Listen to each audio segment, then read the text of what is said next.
with the final episode of season 2 coming in really fast. I've got a lot of ideas about what could be going on in this show. So in this video, I'm gonna be talking about 5 of what I consider to be the best possible endings for the show. You're gonna be a great mom. You're pregnant? How did you know? I'm not expecting when I see 4 kids and 7 grandchildren. Number 5, a curse by a witch. Of course, a decently popular theory about what exactly is going on in Fromland is, of course, the idea that the entire thing is based on some sort of curse by a witch from maybe a few hundred years ago, and maybe even much longer than that. One of the most popular ideas is that very early European settlers were in a war with a Native American tribe, and a witch who belonged to that tribe cursed the land so that the settlers would be punished for their attacks on those Native Americans.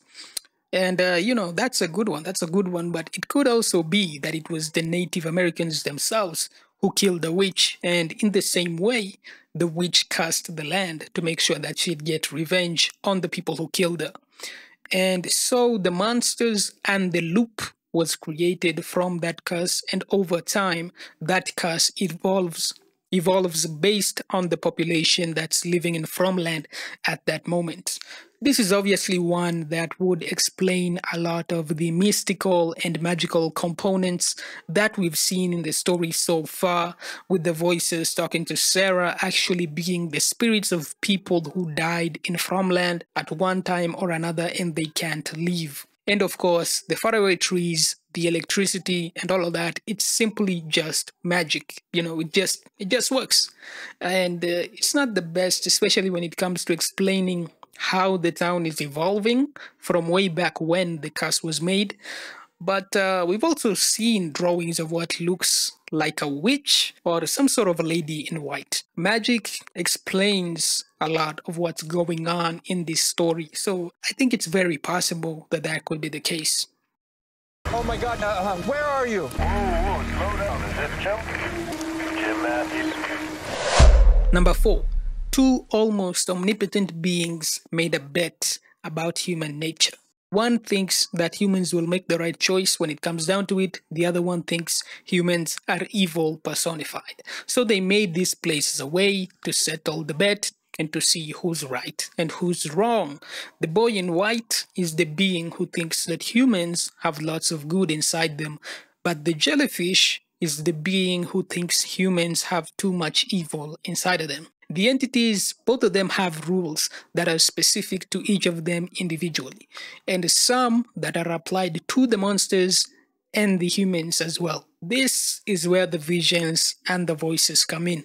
The jellyfish uses these ones as ways to keep people from completing the challenges that they need to complete in order to get out of Fromville. The boy in white supplies good weather and resources to help the humans survive, as well as appearing to them from time to time to give guidance. The only way for you to get out of Fromland is to pass all the challenges. They are designed in a way that only those who are pure of heart can pass, either being pure of heart or pure of evil. Meeting Martin in the dungeon is a test to see that very same concept. If you agree to kill Martin, then you are considered to be evil. If you don't, you are given a weapon that can kill the monsters, i.e. the worms. It is considered cheating to try to leave without passing the challenges. That's why the storm was sent when they tried to make a call on the radio. And that's why the house was collapsed when they tried to dig into the basement. We've already seen a very similar scenario playing out before in that other show that I'm sure a lot of us are very familiar with, but I think this concept is not a bad idea. It's not the best, but it would still be very acceptable for me because, bare minimum, everything actually happened. Lucky to have a mom like that. Yes, it's Mommy, we want to come with you. Always no. People shouldn't go looking for answers. Why not? Because they don't come back. Number 3. A child with godlike power. Sad and tired of being alone. His mother was an abusive drug addict who left him and his siblings to be with their neighbor, a funny man called Christopher, and she never came back. After that, his father and brother get killed in a car accident that he witnessed. His sister got hit by 2 cars trying to find their mother.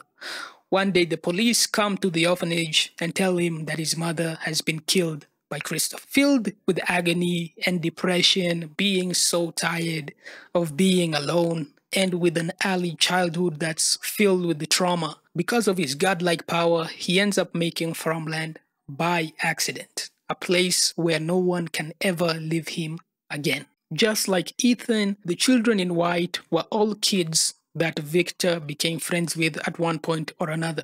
But because they wanted to go home to be with their families and their friends, Victor subconsciously traps all of them in Fromland. Because of Christopher seeming like a good man but killing his mother, Victor realized lots of people put on happy faces and seem nice on the outside, but they're actually demons on the inside. He subconsciously made the monsters that come out of the forest in order to keep people in the town, to keep them from leaving him. This is why the monsters always smile, but will rip you apart from the inside without hesitation. The boy in white is actually Victor's dead brother. He's been trying to get Victor to snap out of it for a long time, but Victor subconsciously blocks him from doing it whenever he tries to stop him. So now the boy in white changed his strategy. Instead of going straight to Victor, he's actually trying to get other people to save him. But because of Victor's efforts, he can barely talk to anyone, and when he does get through, it's not enough time to explain the situation. This theory would perfectly explain why Victor's premonitions always come true, because he's the one responsible for everything in the first place. So yeah, he's in control. He just doesn't realize it. It could also be that when Victor has that scene with Tabitha at the junkyard, it could easily be that his sister simply never existed in the first place, but he willed her into existence at that same moment to protect himself from the idea that he's been the monster all along. I mean, it's a crazy theory, but if it's Victor, it explains how he's survived the entire time he's been in Fromland, because, I mean, he's the boss. They're not gonna kill the boss. They can't even kill him if they wanted to. I'll never forget how I stood there. He was skinning her with his hand. So I found a place to hide. They were torturing her. They liked to play, so they would make last. Number 2, they're in hell. The monsters being demons themselves is something that would make a lot of sense to me. Their entire purpose is literally just to make the life of the residents a living hell. Katri was sent there after he murdered someone, so maybe the others also did similar things in order for them to get to the town. Sarah having a history of murder, come on, that would not surprise anyone. I could easily see her being some sort of serial killer, then claiming it was the voices, Nathan. I didn't want to do it. It was the voices. The voices told me to kill the little boys, Nathan. I didn't mean it. Just help me. Come on. Like, Sarah, I could definitely see her saying that shit. And the fact that there's no Bibles in Fromland and Katri mentioned it was really strange. And for a town with all these people, it's strange that over all these decades and years, nobody ever came in with a Bible. Come on, man. If this is hell, then of course there wouldn't be any Bibles. Boyd being called Mr. Fish and Loaves is obviously a reference to Jesus' miracle where he multiplied 5 loaves and 2 fish to the point where they could feed a group with hundreds of different people. We've also got the cicadas and the music box, whose job is to punish the people when they become too brazen for the demons. So they torture them with the lack of sleep and then demolish them in their dreams when they try to get out of line. Alice and Fatima being Adam and Eve, I mean, that's a prominent thing in the show. You can see it really clearly in the opening of the show. The flood theory is also very popular in the community, so that could be a parallel to what happened with Noah and the flood, i.e., a great punishment just like the cicadas and the music box. So there's a lot of biblical inferences in the show. But the reason why I like this theory so much is because it means there is no way out. Once you're in hell, it's done. You will suffer for eternity, and it's not up to debate. It is simply the reality of that situation. If that's not true horror, then I don't know what is. But the next one, oh, whoa, this is a good one. You see, they make drawings too. Number 1, Fromland is a creation of a very, very powerful entity. This one is definitely one that I really like, especially because it gives a good explanation for the meaning of the cave drawings. Hundreds or thousands of years ago, a bunch of people worshipping what's basically a pagan god decided to give a sacrifice to their god in exchange for something in return. So they do the summoning and the entity showed up. But turns out that the entity has been trying to get to Earth this entire time, but he didn't have a way to get here. So after they gave him a path into our world, the entity took over Fromland and decided to use it for his own desires. More than likely, he's using it to have an infinite food supply in the form of us humans. Or maybe it's just entertainment. Maybe he was just bored wherever he used to live. And now he's in Fromland and it's like, these people are entertaining. So I'll make this place so that I'm always entertained. The monsters were originally made from those people who summoned him. Whether it was by choice or they were forced into it, I don't know. But bare minimum, it looks like the newer ones were forced into that role. This entirely unique form of terror that no human could ever possibly defeat. And he's using all of us like food or toys. That is pretty scary to think about. Because the nature of such an entity, it makes you think, is there even a way to stop him because of how powerful he is? The concept behind the ideas is incredibly terrifying because of the aspect of cosmic horror. It's like, can you ever win against him? Or should you just accept your fate? With the ending of season 2 coming out, I'm definitely very excited to see what that ending is gonna be all about. I really want to see some answers. But before I do that, there is one final possible ending that I have in mind, and I know you out there. Want some fresh blood, fresh meat?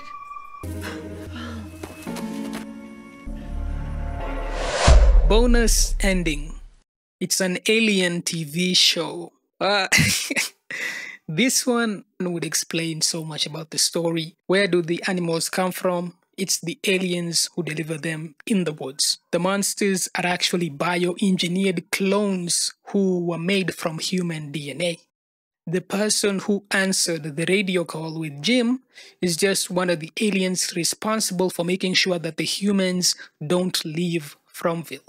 The electricity doesn't work the way we know because the aliens didn't understand that we are not at that level of technology yet. And of course, we do have that thing with the school where the name could easily be Extraterrestrial High School. I mean, look at that. Look at that.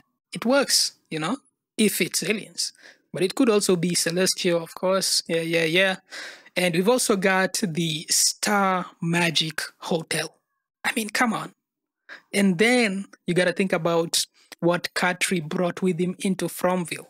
The chocolate bar with the name, with the tagline, "It's out of this world." I mean, come on, you know?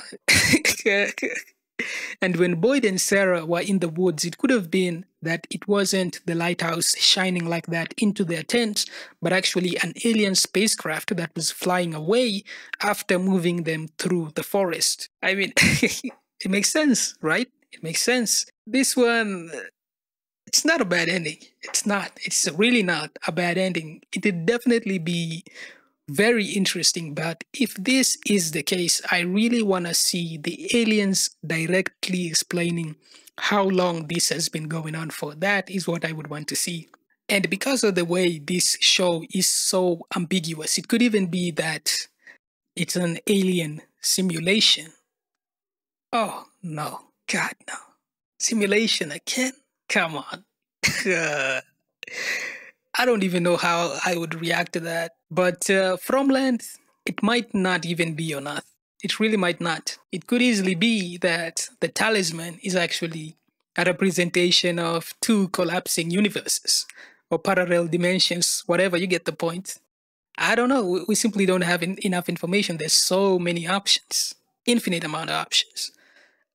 But they better not choose the government simulation because that, my God.